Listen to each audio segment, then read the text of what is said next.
So Michael Hayden, former head of the NSA, comes out a couple days ago and says Edward Snowden weakened national security. We were already seeing terrorist targets change their communications patterns. They're not stupid. They know where we are. They're now trying to get to where we aren't. That's bull. You think terrorists didn't already know that? I guess Al-Qaeda isn't going to be using Facebook anymore or sending terrorist plots through email. And there are people that support that view too. We've got top counterterrorism czar under Presidents Clinton and Bush, Richard Clarke, who says, "The argument that the sweeping search must be kept secret from the terrorists is laughable. Terrorists already assume this sort of thing is being done. Only law-abiding American citizens were blissfully ignorant of what their government was doing." You see, Edward Snowden hurt America. But disregarding the Constitution, that's good for America, okay? You have to learn the new way, the new system. General Hayden's, he's a little confused. See, he says quotes like, "I would never violate the Constitution, nor would I abuse the rights of the American people." But then criticizes Snowden for showing abuses to the Constitution and illegal collection of data. If you think this is going to get better anytime soon, you're wrong. Who's gotten punished for it so far? Nobody.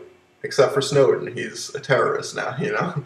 The Fourth Amendment of the Constitution specifies that you must have probable cause to be able to do a search that does not violate an American's right against unlawful searches and seizures. Actually, the Fourth Amendment actually protects all of us against unreasonable search and seizure. That's what it says. And believe me, if there's any amendment to the Constitution that employees of the National Security Agency are familiar with, it's the Fourth. Right? But this isn't just the NSA's fault. This is Congress's fault too. Dick Cheney just came out to back that point up a couple weeks ago by saying that when he went to Congress, he said, quote, "I said, do you think we ought to come back to Congress in order to get some formal authorization?" And they said, "Absolutely not." Everybody, Republican and Democrat, said, "Don't come back up here, it will leak." Furthermore, this is the same guy that defended programs like Trailblazer, which collected Americans' personal information, cost over $1 billion, and was eventually scrapped. But it still collected all that information, don't worry. You got whistleblowers like Thomas Drake, who comes out and says previous systems could have at least disrupted 9/11 before they switched over to Trailblazer, which started spying on the American people. And let's not forget about Project Stellar Wind.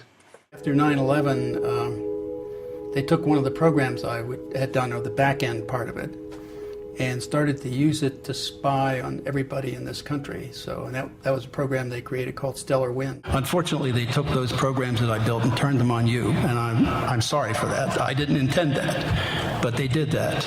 Why don't Americans deserve the right to privacy? Americans do have the right to privacy. But not if the NSA listens into every single conversation we have and records it. That's simply not true.